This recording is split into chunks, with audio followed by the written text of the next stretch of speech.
बिस्मिल्लाहिर्रहमानिर्रहीम। रब्बिश्रह ली सदरी व यस्सिर ली अमरी वहलुल उक़दतम मिन लिसानी यफ़क़हू क़ौली। अस्सलामु अलैकुम। रमज़ानुल मुबारक का बाबरकत महीना आप सबको बहुत बहुत मुबारक हो। अब देखना यह है कि इस बाबरकत महीने की कितनी रहमतें बरकतें हम समेटते हैं। रमज़ान के हवाले से एक हदीस शरीफ है, वो मैं आपसे बयान करने लगी हूँ। बिस्मिल्लाहिर्रहमानिर्रहीम। एक मरतबा सहाबी रसूल फरमाते हैं, अल्लाह के नबी हज़रत मोहम्मद सल्लल्लाहु अलैहि वसल्लम सहाबा इकराम के पास मस्जिद में तशरीफ़ लाए और फरमाया कि मिंबर लाओ। हम मिंबर लाए। आप सल्लल्लाहु अलैहि वसल्लम पहली सीढ़ी पर चढ़े तो फरमाया आमीन। जब दूसरी सीढ़ी पर चढ़े तो फरमाया आमीन। इसी तरह जब तीसरी सीढ़ी पर चढ़े तो फरमाया आमीन।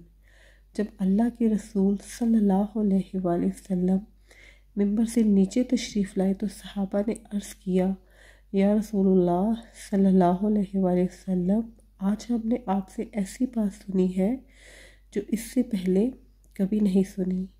आप सल्लल्लाहु अलैहि वसल्लम ने फरमाया, जनाब जिब्राईल अलैहिस्सलाम मेरे पास आए और कहा, इस आदमी के लिए हलाकत है जिसने रमज़ान का महीना पाया और अपने गुनाहों की बख्शिश और माफ़ी हासिल ना कर सका। इसके जवाब में मैंने आमीन कही। फिर जब मैं दूसरी सीढ़ी पर चढ़ा तो जनाबी जिब्राईल अमीन अलैहिस्सलाम ने फरमाया, हलाकत है उस आदमी के लिए जिसके सामने आप सल्लल्लाहु अलैहि वसल्लम का ज़िक्र किया जाए और वो आप सल्लल्लाहु अलैहि वसल्लम पर दरूद ना भेजे। इसके जवाब में भी मैंने आमीन फरमाया। और जब तीसरी सीढ़ी पर मैं चढ़ा तो जनाब जिब्राईल अमीन अलैहिस्सलाम ने फरमाया, जिस शख्स ने अपने माँ बाप या दोनों को किसी एक को बुढ़ापे की हालत में पाया और उनकी खिदमत करके जन्नत हासिल ना कर सका, उसके लिए भी हलाकत है। तो मैंने इसके जवाब में भी आमीन फरमाया। तो इस हदीस से हमें रमज़ान की अहमियत का पता चलता है कि रमज़ान किस कदर अहमियत का हामिल है। कुरान पाक भी फरमाया है कि रमज़ान रोज़े जो है वो हम पर और तमाम पहली कौमों पर फ़र्ज़ किए गए हैं। रमज़ान का महीना ऐसा है कि जिसका एक एक लम्हा जो है वो हमारे लिए इबादत हो जाता है। हमारा रोज़ा रखना, हमारा रोज़ा इफ्तार करना और हमारे हर अमल को कई गुना ज़्यादा बढ़ा दिया जाता है। अब कहीं ऐसा तो नहीं होता कि हम अपने इस वक्त को इस तरह ज़ाया कर रहे हों। जैसे कि आप यूँ समझ लें कि रमज़ान मुबारक का महीना है और 7 बड़े चोर जो है वो गात में है। और वो 7 बड़े चोर कौन है? वो सबसे पहले ऐसे है कि कहीं हम रोज़ा रख के और टीवी लगा के तो नहीं बैठे रहते कि जैसे ही रमज़ान का महीना शुरू होता है फजूल किस्म के बेहुदा किस्म के ड्रामे और रमज़ान ट्रांसमिशन जो है वो शुरू हो जाती है। और ऐसी लग़्वियात में पढ़ के हम कहीं इबादत में तो नहीं महरूम हो जाते।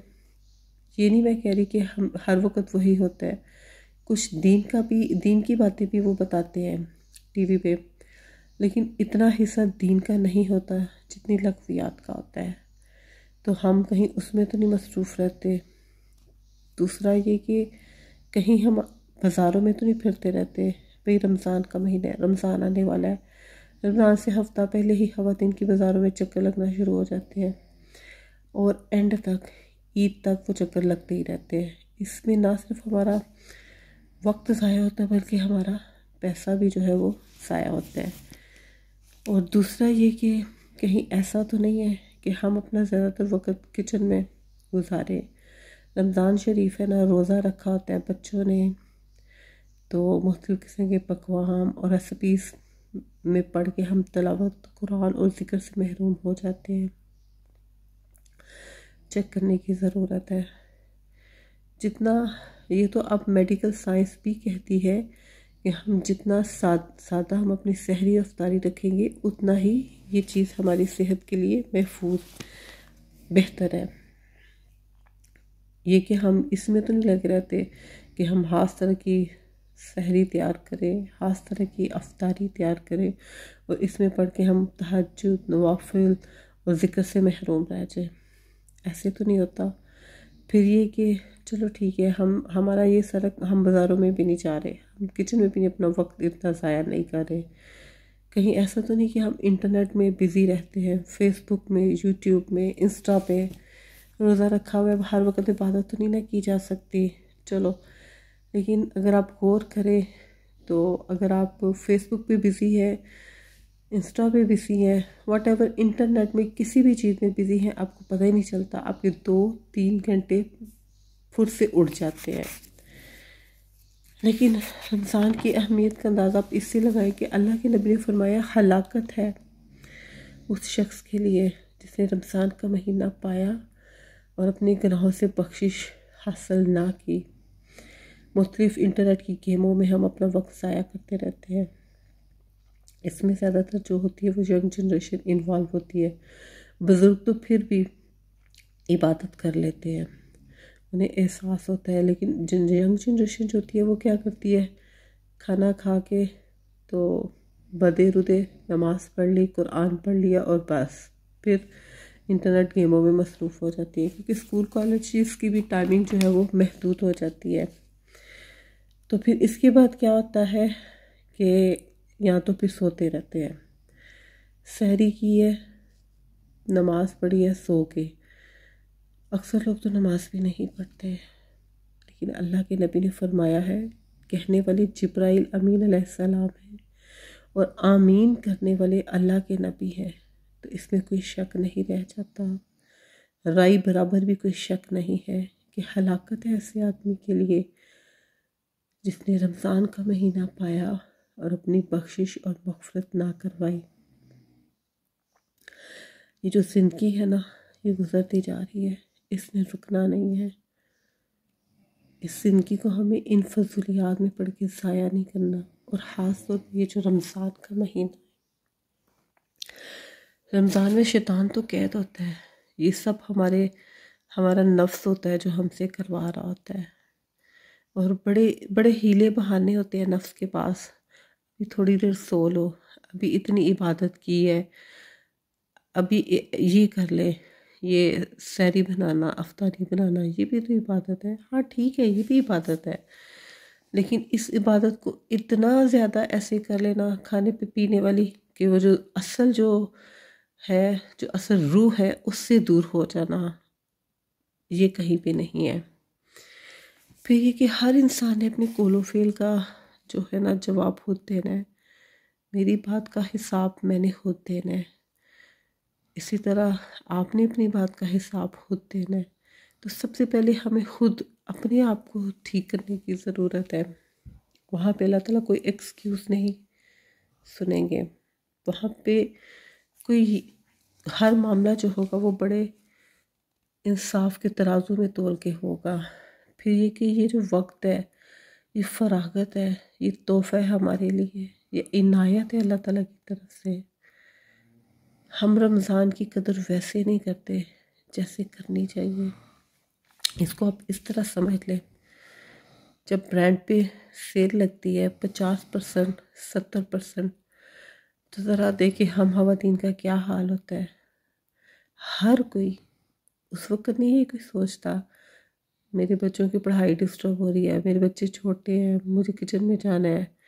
नहीं, हर ख़वातीन, तकरीबन हर ख़वातीन अपनी जो उसने बचत की होती है वो उड़ा के आती है ऐसे मौक़ों पर। ये दिन में सोच नहीं आता कि हमारा फ़लाना काम रुक गया, नहीं, सेल लगी हुई है, ब्रांड की सेल लगी हुई है, तो मैं ये ले लूँ, मैं ये ले लूँ, इसी दौड़ में हर कोई लगा रहता है। लेकिन इसको ज़रा इस तरह भी सोचे कि ये रमज़ान का महीना है, इसमें अल्लाह ताला ने बख्शिश की, मग़फ़िरत की, दर्जात की बुलंदी की सेल लगाई होती है। वो इस तरह कि हम थोड़ा सा भी करते हैं तो अल्लाह ताला उसको कई गुना ज़्यादा बढ़ा देते हैं। हमारे नवाफिल और सुनते जो होते हैं वो फ़र्ज़ के बराबर हो जाते हैं। फिर आखिरी अशरा, इंतहाई अफसोस की बात है कि इस आखिरी अशरे को तो हम ज़ाया करते ही करते हैं, और आखिरी अशरे में ही अल्लाह ताला यूँ कहें कि रहमतों का, बख्शिश का, मग़फ़िरत का अल्लाह ताला ख़ज़ाने लुटा रहे होते हैं, समुंदर बह रहा होता है। लेकिन हम जो है इस सब से बेपरवाह होकर नफ्स के मारे हुए इंसान इन आखिरी अशरों में ब्रांड्स की शॉप्स पे सेल लग जाती है ना, उधर के चक्कर लगा रहे होते हैं, इफ्तार पार्टियों में मसरूफ़ होते हैं, दर्जियों के चक्कर लग रहे होते हैं। लेकिन इन 10 रातों में ही कोई एक ऐसी रात होती है जो 1000 रातों से बेहतर रात है, ये कुरान कहता है। लेकिन हम इन आखिरी 10 रातों को ही ज़ाया करते हैं। अल्लाह अकबर। तो कहने की बात ये थी कि हर लम्हा गनीमत होता है। हमें नहीं पता कि अगला रमज़ान हमें मिल पाता भी है कि नहीं, इसलिए कम से कम इस एक महीने को हमें इस तरह की चीज़ों में पढ़ के ज़ाया नहीं करना चाहिए। पता नहीं कोई एक लम्हा हमारे लिए बख्शिश और मग़फ़िरत का बाइस बन जाए। हमारे अमल ऐसे नहीं है कि हम कहें कि ठीक है कोई बात नहीं, अपने आप को थोड़ा सा लूज़ छोड़ दें, बख्शिश हो जाएगी, मग़फ़िरत हो जाएगी। नहीं, तो अल्लाह ताला हमें एक एक लम्हे को की कदर करने की तौफ़ीक अता फ़रमाए, और अल्लाह ताला हमारे छोटे मोटे अमल को भी कई गुना ज़्यादा बढ़ा दे, और हमारी नीयतों को खालिस अपने लिए कर ले। अल्लाह के साथ बेइंतहा मेहरबान है, लेकिन हम जो है वो इसको उस तरह नहीं लेते जिस तरह कि लेना चाहिए। तो दुआ है कि अल्लाह ताला इस रमज़ान को हमारे लिए बख्शिश और मग़फ़िरत का ज़रिया बनाए। अपनी दुआओं में मुझे भी याद रखिएगा। अस्सलामु अलैकुम वरहमतुल्लाहि वबरकातुहू।